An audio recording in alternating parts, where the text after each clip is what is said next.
Good morning, 10:58 weather first on a kind of nice looking Thursday morning. We did talk about this during the morning show. The clouds would develop and sneak across the area. And I really think it's still going to be relatively warm today. Weather first 24-hour day planning forecast calls for these clouds to thicken up as the day moves along. There may be periodic breaks of sunshine, but generally speaking, the clouds will be thickening. 90 the noon hour, 96 by 5. Not a lot of wind, but it will be breezier later today. Your winds now momentarily light out of the north-northeast. 82 is your current temp, dew point's 37. 10:59 is your time. Full forecast in a bit, but now your news.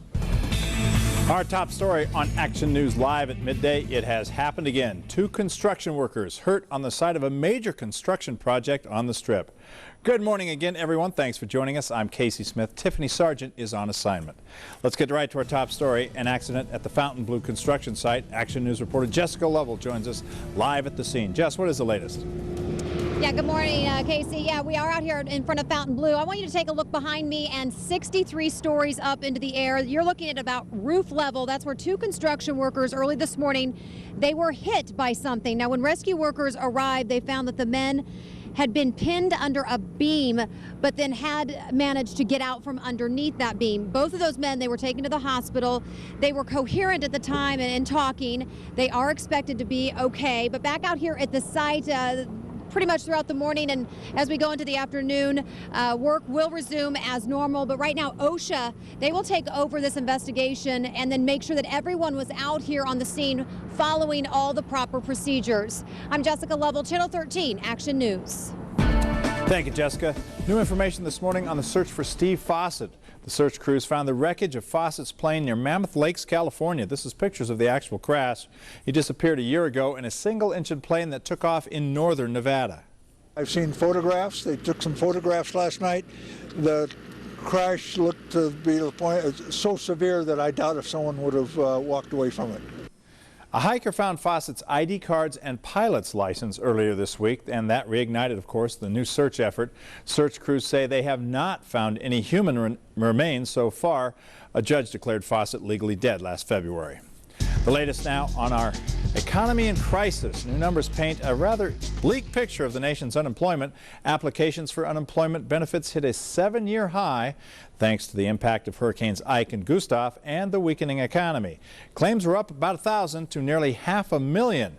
That puts it above analyst estimates of 475,000. The total is the highest since just after the September 11th terror attacks. The hurricanes added about 45,000 claims. And on top of that, 30-year mortgage rates rose for the 2nd straight week to their highest levels in a month.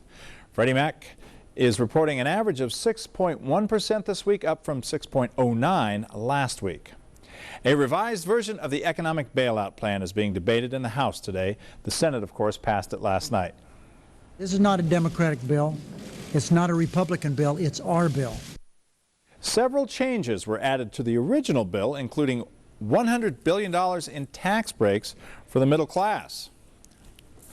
And businesses and, of course, the federal deposit insurance cap will go from $100,000 to $250,000, but only for a year. The changes have made a convert out of at least one House Republican who voted against the bill Monday.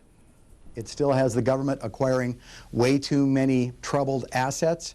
But at this point, I am, assuming they don't change it, strongly leaning towards voting for it, because I frankly think we've created a situation where we have to act.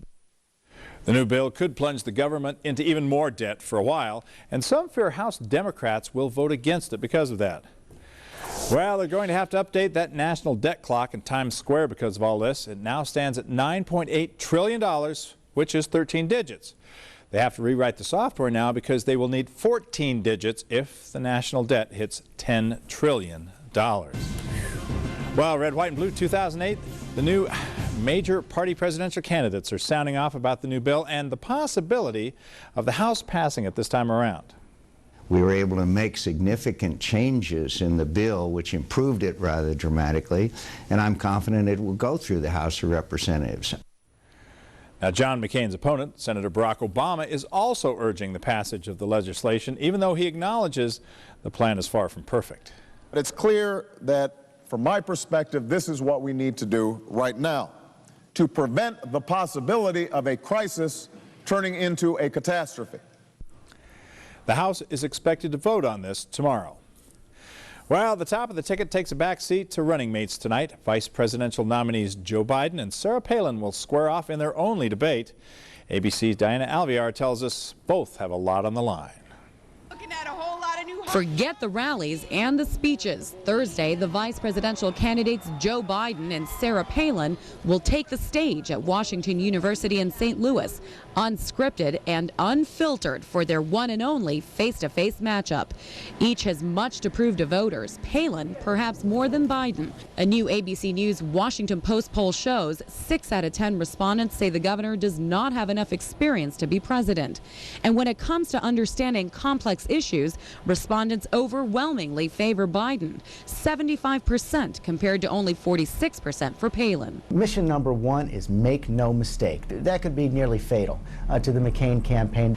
Biden, known for his own verbal misfires, must be careful not to allow a repeat of the 1984 vice presidential debate. Let me help you with the difference, Ms. Ferraro, between Iran and the embassy in Lebanon. Let me just say, first of all, that I almost resent Vice President Bush, your patronizing attitude that you have to teach me about foreign policy. Biden has consulted with his female colleagues who've advised him to treat Palin like any other worthy opponent, while Palin's been practicing at John McCain's home in Sedona, cramming on topics ranging from the economy to foreign policy. Unlike other vice presidential debates, experts say the one here at Washington University has the potential to impact the outcome of the election. It's expected to be watched by millions of voters. Diana Alvear, ABC News, St. Louis. And you can watch the debate right here on Channel 13. It starts at 6, runs until 8. Ugly Betty is after that, then a special edition of Action News at 9 o'clock. And of course, we'll have Action News live at 11 for you. Well, we wanted to hear from Action News viewers about what they would ask the candidates in tonight's debate. Here's a look at a couple of the responses. Dee writes, how do you plan to change the health care in this country so that everyone has health insurance, including children and 52-year-olds? Ariel wants to know about the economy. My questions to both of them is, how are they going to package the problems we are encountering now with jobs, health, school, and housing? Well, Senator Joe Biden is coming under a little fire for statements he made about being, quote, forced down in a helicopter by Afghan extremists, unquote. Problem is snow, not the enemy, persuaded his helicopter pilot to land and wait out a storm. Republicans are hoping voters will liken his story to Hillary Clinton's tale of landing in Bosnia under sniper fire. That never happened. Well, the lady moderating tonight's debate, Gwen Ifill, is a longtime journalist. There is some controversy swirling around her role in the debate tonight. Ifill is writing a book called The Breakthrough, Politics and Race in the Age of Obama. Some fear her Democratic stance will translate into bias on the debate floor. Ifill promises she will put any biases aside. By the way, she broke her ankle. That's why she's in a wheelchair. If you have an opinion about tonight's moderator or debate, we invite you to leave your comments at KTNV.com. We will air some of the responses in future newscasts. The latest now on the O.J. Simpson trial. Jurors are hearing closing arguments and may be getting their instructions today. The defense rested its case yesterday after calling only one witness. Jury deliberations are expected to start tomorrow. O.J. Simpson is on trial for his role in an alleged robbery at Palace Station about a year ago. Colder weather's coming, so how high will your home heating bill be this year? Contact 13 has the answer. Doctors are urging the FDA to recall cold medicine for kids under 6. Find out why. And a battle, a real one, brewing at sea involving pirates, guns, and a ship loaded with military tanks. Those stories and a lot more when Action News Live at midday returns. Please stay with us. This is Channel 13 Action News Midday in high definition with Casey Smith and Tiffany Sargent. Weather first with meteorologist Mike Cholinas and breaking news from the Action News Hall.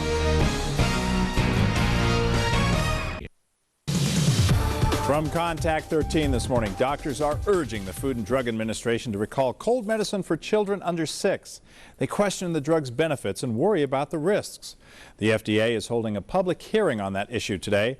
The drug industry says over-the-counter meds have been used to treat kids in colds for decades, and they're safe for everyone over 2 years old. The outlook is good for heating your home this winter. The natural gas industry says there's plenty of fuel for home heating, and prices are likely to be about the same as last year. They anticipate gas production to be about 8% higher than last winter. The news not so good for drivers in the southeast, though. An ongoing gas shortage is expected to last a few more weeks. Recent hurricanes in the Gulf damaged refineries. The pipeline supplying cities like Atlanta, Nashville, Houston is up and running, but the refineries aren't. Stations are getting only about half the normal supply of gas. Combine that with slight panic and hoarding, and you get a gas shortage.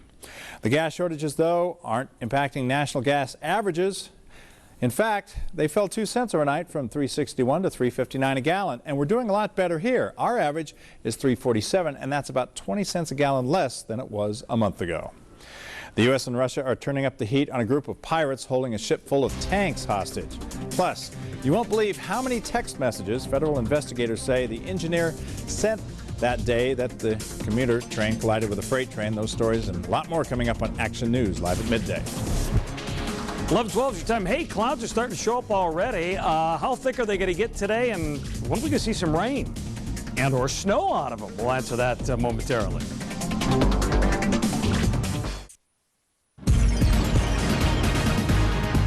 Good morning. 11:14 is your time. Here's a look at your weather first forecast. Thursday is here in all its splendor and glory, and we're starting to cloud over a little bit out there. In fact, we've had a slight change, and this is the change that I was talking about earlier this morning, in the sense that where we were drying off in the atmosphere, now we're starting to add a little moisture. Dew point change over the course of the past 24 hours has us up 6 degrees in dew point. That means a little more moisture, a little more water vapor out there than what there was yesterday at this specific juncture in time. Now, if we take a look at that weather first 24-hour day planning forecast, this is what we were looking for this morning, is our atmosphere to cloud up a bit.